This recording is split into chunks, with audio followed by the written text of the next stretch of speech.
Complete అయిపోయి ఉన్నది project. ఎక్కువ హెచ్ఈ స్కీమ్కి దోహదపడుతుంది అది మన కిన్నెరసాని ప్రాజెక్ట్. సో ఇక్కడి నుంచి మన ఏపీ బార్డర్ ఎంటర్ అయ్యి మనకి దీనికి పోలవరం వచ్చి gateway project sir for the state of Andhra Pradesh Kinnerasani.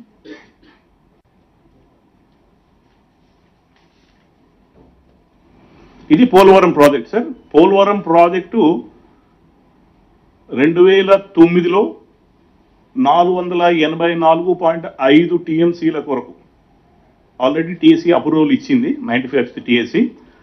So తర్వాత దాని ఒక అంచనాలు అవి సవరణ అయి కూడా లేటెస్ట్గా 141st టీఎస్సీలో దాన్ని మొత్తం ఆమోద ముద్ర వేశారు. సో పోలవరం ప్రాజెక్ట్ సార్ 484.5 టీఎంసీల యూటిలైజేషన్కి అప్రూవల్స్ ఉన్నాయి. ఈ అప్రూవల్స్ కూడా గోదావరి డిస్ట్రిబ్యూషన్ మన జీడబ్ల్యూటీ అవార్డుకి అనుగుణంగానే క్లియరెన్స్ ఇవ్వడం జరిగింది. సో పోలవరం నుంచి వాళ్ళు అంటే ఆంధ్రప్రదేశ్ స్టేట్ 484.5 కంటే ఎక్కువ నీరు తోడనీకి వీల్లేదు డైవర్షన్కి. అయితే వాళ్ళు ఇప్పుడు ఏపీకి కింద చెప్పే ముందు పైన చెప్తాం ఒకసారి. ఇక్కడ ఈ పోలవరం దగ్గర వాళ్ళు ఇప్పుడు ఏం చేస్తున్నారు, కొత్తగా ఇప్పుడు ఇది ఒక ఆర్ఎంసీ కెనాల్ ఆల్రెడీ ఉండగా కొత్తగా మళ్ళీ ఇంకో సమాంతరంగా ఒక ప్యారలల్ కెనాల్, సమాంతర కెనాల్ ఒకటి ఇంకోటి వాళ్ళు క్రియేట్ చేసుకుంటూ ఈ ప్రపోజల్ ద్వారా వాళ్ళు 200 టీఎంసీకి రూపకల్పన చేసి ప్రపోజల్స్ని ముందుకు తీసుకుపోవాలని చూస్తున్నారు సార్. దానికి మనం తీవ్రంగా ఇప్పుడు అబ్జెక్షన్స్ ఆక్షేపిస్తున్నాం. ఇదే కాక పోలవరం కింద సార్ ఆల్రెడీ ఇప్పుడు ఈ పట్టిసీమ లిఫ్ట్ ఇరిగేషన్ స్కీమ్ అని ఉంది. ఇది టెంపరీ స్కీమ్, ఇది ఒక టెంపరీ స్కీమ్ కింద అప్పుడు టేకప్ చేయడం జరిగింది వాళ్ళు అని చెప్పి తీసుకున్నారు. పోలవరం కంప్లీట్ అయినాక ఇది అంతర్భాగం వెళ్ళిపోతుంది, ఇది షెల్ఫ్ చేసేస్తాము, it will not be undertaken for దాన్ని కంటిన్యూ చేయమని చెప్పి అన్నారు.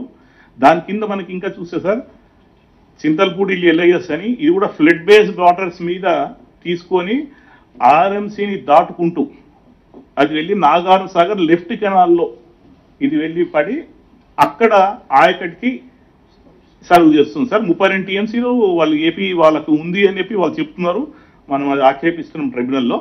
సో దానికి దోహదపడేట్టుగా చింతల్పూడి తీసుకొని వాళ్ళు ఫర్దర్గా తీసుకెళ్లారు సార్. ఇవే కాకుండా మనకి తడిపుడి ఒకటి, పుష్కర ఒకటి అని 2 స్కీమ్స్ తీసుకున్నారు. తడిపుడి వచ్చి right side of the river Godavari, Pushkara వచ్చి left side of the river Godavari. ఈ రెండు కూడా ఎల్ఎంసీ పోలవరం ఎల్ఎంసీ ఆయకట్టు, రైట్ సైడ్ వచ్చి పోలవరం ఆర్ఎంసీ ఆయకట్కి దానికి టెంపరీగా సర్వ్ చేసేందుకు టెంపరీ ప్రాజెక్ట్స్ కింద తీసుకొని అది చేయడం జరిగింది. పోలవరం కనుక ఎప్పుడైతే కంప్లీట్ అయిపోయి ఆయకట్ని రియలైజ్ చేస్తుందో ఈ 2 ప్రాజెక్ట్స్ కూడా వాళ్ళు they said that they will be shelving it, ఆపేసి దాన్ని పెడతాయిస్తాం పక్కన లిఫ్ట్ ఇరిగేషన్ స్కీమ్స్ అని చెప్పి చెప్పడం జరిగింది. This is what sir. అయితే పోలవరం కింద లాస్ట్ ప్రాజెక్ట్ వచ్చి ధవళేశ్వరం సార్. ఈ ధవళేశ్వరం ఆనకట్, సో ధవళేశ్వరం బ్యారేజ్ తర్వాత బ్యారేజ్ కింద కన్వర్ట్ చేశారు. దీని కింద కూడా మనకి 223 టీఎంసీ యూటిలైజేషన్ ఉంది. కానీ పోలవరంకి ఏదైతే 484.5 టీఎంసీలు క్లియరెన్స్ ఇచ్చారో ఈ 2223 టీఎంసీలో దాంట్లోని అంతర్భాగం. So Polavaram part of the కింద 2 చేశారు. సో గేట్వే ప్రాజెక్ట్కి అదే టర్మినల్ ప్రాజెక్ట్ కింద యూటిలైజేషన్ ఫ్యాక్టర్లో మనకి కనిపిస్తుంది. సో పోలవరం వరకే ఎన్ష్యూర్ చేయాలి అనేది సిడబ్ల్యూసి చెప్పిన అంశాలు. దాని అనుగుణంగానే మొత్తం ఈ గోదావరి రివర్ సిస్టమ్ అంతా కూడా తెలంగాణ అండ్ ఆంధ్రప్రదేశ్లో జరిగే వాటికి క్లియరెన్స్లు కానీ అన్నీ ఇస్తూ ఉన్నారు సార్ సిడబ్ల్యూసి వాళ్ళు. This is actually the main gist of the river Godavari sir. దీనిలో మీకు మ్యాప్ పరంగా కూడా నేను చూపిస్తాను ఫర్ ది కన్వీనియన్స్. మీకు చూస్తే సార్ ఇందాక చూసినట్టుగా this is what is the entire the Godavari basin in the elsewhere state of Andhra Pradesh. అంటే ఇప్పుడు ఉన్న తెలంగాణ భాగం ఇక్కడ, ఇప్పుడు ఇది ఏమో ఆంధ్ర భాగం సార్, కింద భాగం లోయెస్ట్ భాగం. సో దీంట్లో మీరు గమనిస్తే సార్ నేను అక్కడ చెప్పినట్టుగా ఇది మనకు మెయిన్ రివర్ గోదావరి. దీంట్లో ఇక్కడ ఎస్ఆర్ఎస్పి ఉన్నది, సదర్మట్ ఉన్నది, ఎల్లంపల్లి ఉన్నది, మనకి తుమ్మిడిహెట్టి ఉన్నది, దీని ప్రాణహిత దేనకోసకి చిన్న కాళేశ్వరము, ఇది ఒకటి ట్రిబ్యూటరీ వచ్చి ఇంద్రావతి రివరు, ఇక్కడ ఉన్న ఏడుగడ్డ అన్నారం సుందిల్ల, దీని కింద వచ్చి మనకి Sitarama and Sitamma, Sitarama lift scheme Sitamma అనేది ఉంటుంది. ఎగున మనకి సమ్మక్క సాగర్ ఉంది సార్. దేవాదులు ఎక్కడ నుంచి పెట్టండి, సమ్మక్క సాగర్ కొంచెం ఇది ఏం వచ్చారా ఎలా చేయండి కొంచెం కనిపిస్తుంది ఇక్కడ సార్. ఇది గోదావరి బేసినే కదా, గోదావరి బేసిన్ సార్. సమ్మక్క సాగర్ ఎగువన రైట్ బ్యాంక్ లో మనకి జేసీఆర్డీఎల్ పంప్ హౌస్ ఉంటుంది సార్. ఈ పంప్ హౌస్ ద్వారా 38 టీఎంసీలు ఫేజ్ 1, ఫేజ్ 2, ఫేజ్ 3 కింద తీసుకొని మనకి నల్గొండ, ఖమ్మం, తర్వాత వరంగల్ ఈ ఏరియా అంతా కూడా ఇది సర్వ్ చేస్తుంది sir. This is about the JCRDLS which is from the upstream of the Sammakka Sagar project. ఇది కాక సార్ నేను ఈ రెండు ఇక్కడ ముఖ్యమైన 2 ప్రాజెక్టులు ఉన్నాయి సార్. మనకి 2 tributaries right side of the Godavari river కూడా they outfall into main river Godavari. ఒకటి వచ్చి మనకి Manjira basin sir, Manjira river. ఈ మంజీరా రివర్ మనకి మహారాష్ట్రలో ఆరిజినేట్ అయ్యి కర్ణాటక ద్వారా అయ్యి మన తెలంగాణకి ఎంటర్ అయ్యి ఇక్కడ మనకి ఆల్రెడీ సింగూర్ ప్రాజెక్ట్ ఉంది సార్. మనకి ఇది 29 టీఎంసీల సింగూర్ ప్రాజెక్ట్ స్టోరేజ్ కెపాసిటీ మనం కట్టుకోవడం జరిగింది. దీని దిగువన మనకి ఇంకా చూస్తే నిజాం సాగర్ ప్రాజెక్ట్, ఇది ప్రీ టీఎస్సీలో మొట్టమొదటి మెసనరీ డ్యామ్ సార్, లార్జెస్ట్ మెసనరీ డ్యామ్ అప్పుడు ఉన్న కాలంలో. 22